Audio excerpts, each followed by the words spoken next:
El segundo día llegamos a Edfu, donde está el templo grecorromano dedicado a Horus, el dios halcón. Este templo se conoce por ser el segundo más grande de Egipto y uno de los mejores conservados. Lo más increíble de este templo es que cuenta una historia épica. Los relieves narran cómo Horus vengó la muerte de su padre Osiris. En el lado izquierdo se ve al faraón listo para derrotar a un grupo de enemigos levantando el brazo como una maza. Y en el centro derecho está el dios Horus, y a su derecha la diosa Hathor o Isis.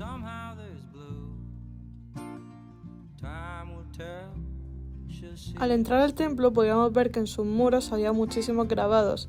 En estos mostraban rituales religiosos, sacrificios y la famosa batalla entre Horus y Ces. También estaba la barca sagrada.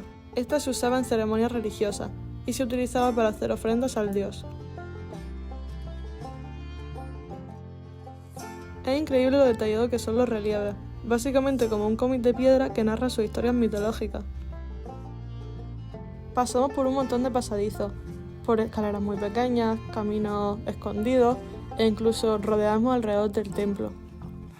Rodeando el templo se puede ver cómo a su vez el templo está rodeado por una muralla. Después de esto nos fuimos a comer al barco, para navegar hacia nuestro próximo destino.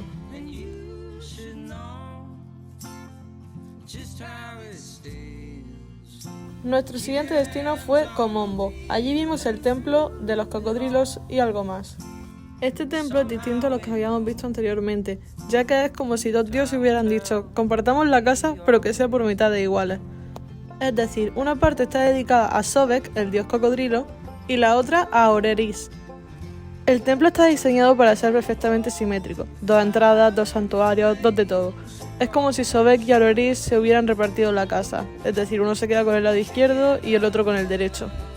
Y aquí no solo se veneraba a Sobek, sino que también había una guardería de cocodrilos. Luego fuimos al Museo del Cocodrilo y pudimos ver algunas de las momias. Estos cocodrilos no se parecen en nada a los que después compras de souvenir. Y tras pasar un rato en el templo nos fuimos a cenar, ya que nos despertábamos a las 1 de la mañana. Y sí, ya el tercer día en Egipto nos levantamos a las 1:30 de la mañana para llegar al complejo de Abu Simbel. Fueron 3 horas de autobús y llegamos allá a las 5 de la mañana para ver el amanecer. Hicimos un paseíto muy agradable hasta llegar al templo, viendo las orillas del lago Nasser. Este lago fue creado en la década de 1960 y se extiende por más de 130 kilómetros. Si pensabas que las pirámides eran lo más impresionante de la arquitectura egipcia, déjame que te hable de los templos que mandó a construir Ramsés II, ya que llevó las cosas a un nivel completamente nuevo. Estas enormes estatuas de 20 metros de altura fueron construidas en el siglo XVIII a.C. y fueron mandadas a edificar por Ramsés II. Y ahora vamos a entrar dentro del templo.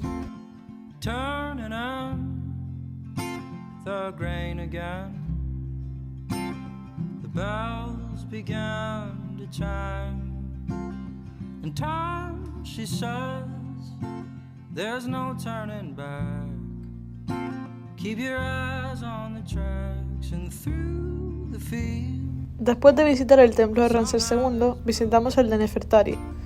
Ramsés II tuvo más de 50 esposas, pero realmente él solo estuvo enamorado de Nefertari. Es por ello que mandó a construir este templo para ella. En la fachada del templo hay 4 estatuas de Ramsés y 2 de Nefertari. Aunque parezca poco que solo esté representada Nefertari en 2 estatuas, es bastante poco común para la época, ya que las estatuas de Ramsés y Nefertari son del mismo tamaño, representando que Nefertari era igual a él. Ahora vamos a entrar al interior del templo. Algo bastante curioso es que en el antiguo Egipto los faraones y las reinas escribían sus nombres dentro de un cartucho. Este diseño no era solo estético, representaba una cuerda mágica que protegía el nombre de la persona y garantizaba su existencia eterna. Y el privilegio de tener su nombre en el cartucho lo tenían los faraones. Lo curioso es que en el templo de Nefertari su nombre aparece en varios lugares y siempre dentro de un cartucho. Esto se debe a que Ramsés II le dio el privilegio. A través de esto, Ramsés II dejó claro que Nefertari no era una reina más. Después de visitar este maravilloso templo, nos dirigimos a nuestra siguiente parada, el templo de Philae dedicado a la diosa Isis. Este templo está situado en un islote del río Nilo, así que tuvimos que coger un barco para llegar a él. Bueno, como siempre, antes de llegar a un templo en los lugares turísticos, hay un montón de gente vendiendo distintas cosas. El trayecto en barco hasta la isla fue muy bonito, hasta que llegamos finalmente al embarcadero. Este templo originalmente no estaba situado aquí, pero tuvo que ser trasladado piedra por piedra debido a la construcción de la presa de Asuán.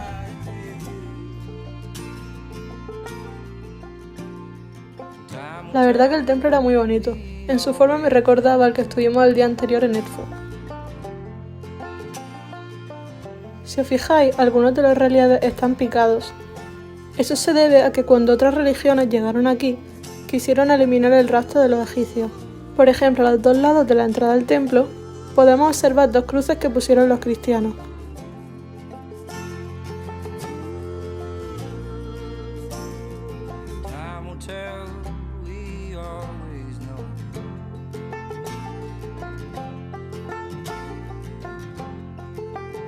También en esta pequeña isla estaba la tumba de Trajano, o más bien como se le llama, el kiosco de Trajano.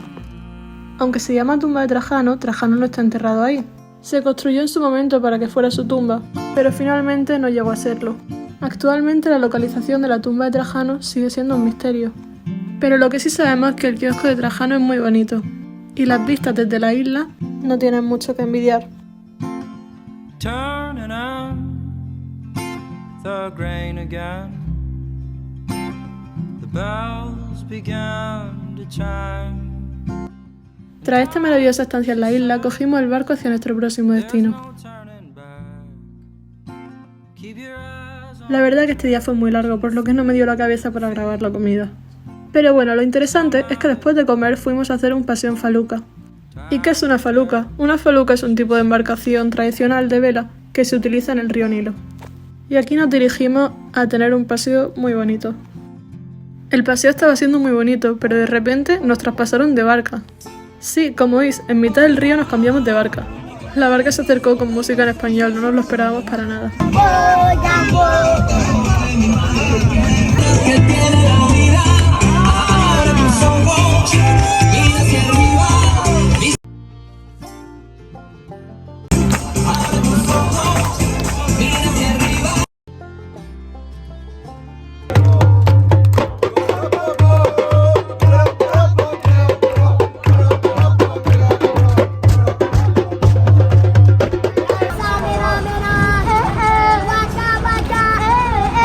Tras todo esto, ya el viaje fue más tranquilo. Estuvimos disfrutando las vistas y en dirección hacia el pueblo nubio.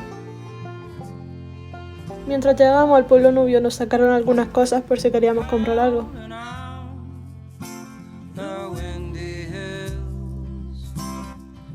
La verdad que el paseo hasta el pueblo nubio fue muy bonito.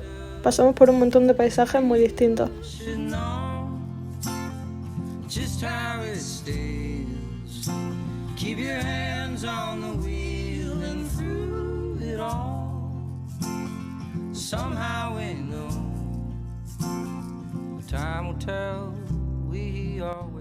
Y allí, encima de la montaña, ya podíamos empezar a ver las primeras casas del pueblo nubio.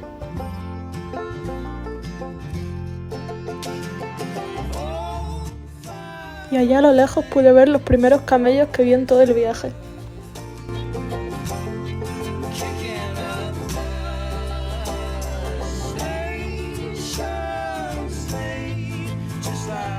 Y ya nos bajamos del barco para visitar el pueblo.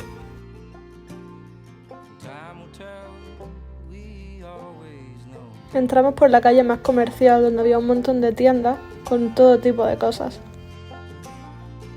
Las fachadas de las casas eran preciosas, todas tenían un montón de colores y dibujos.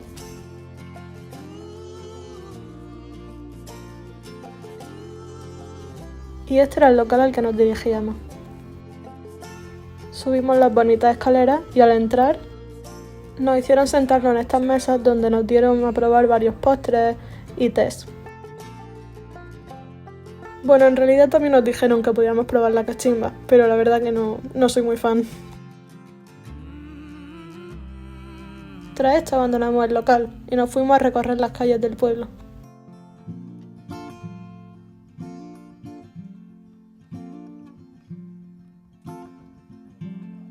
Estas calles estaban repletas de especias, de edificios con colores muy bonitos, pero también de mucho tráfico.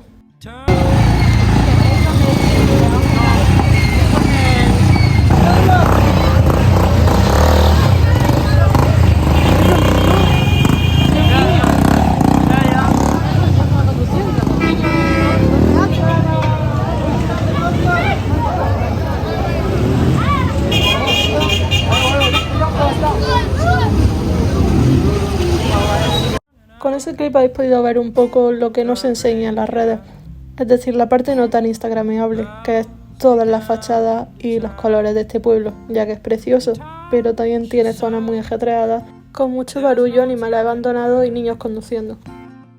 Tras pasar la zona más comercial y concurrida, estuvimos aquí, que había un montón de fachadas preciosas con estrellas, colores que me encantan. Es que había rincones tan bonitos que me daban ganas de quedarme ahí. Con el río al lado, las casas, haciéndose el atardecer, era un paisaje precioso. Y como estaba diciendo, ya se estaba haciendo de noche, por lo que nos quedaba poquito tiempo para poder pasear por el pueblo.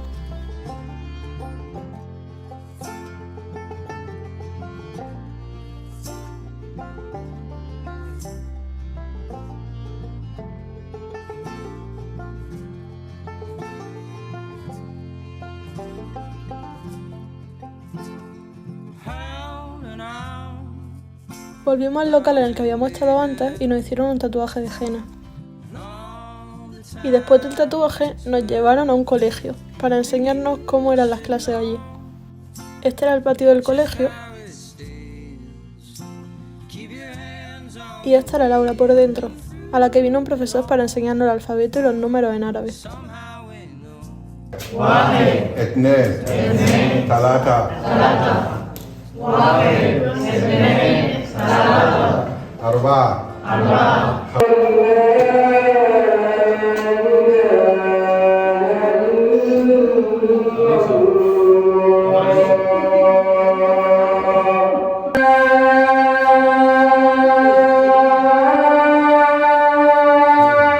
Y tras este día tan largo, cogimos de nuevo el barco y nos dirigimos al crucero.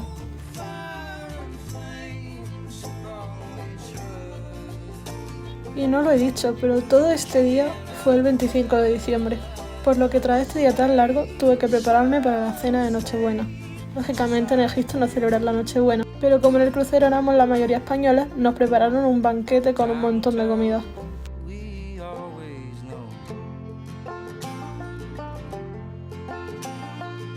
Y por sorpresa llegó Papá Noel.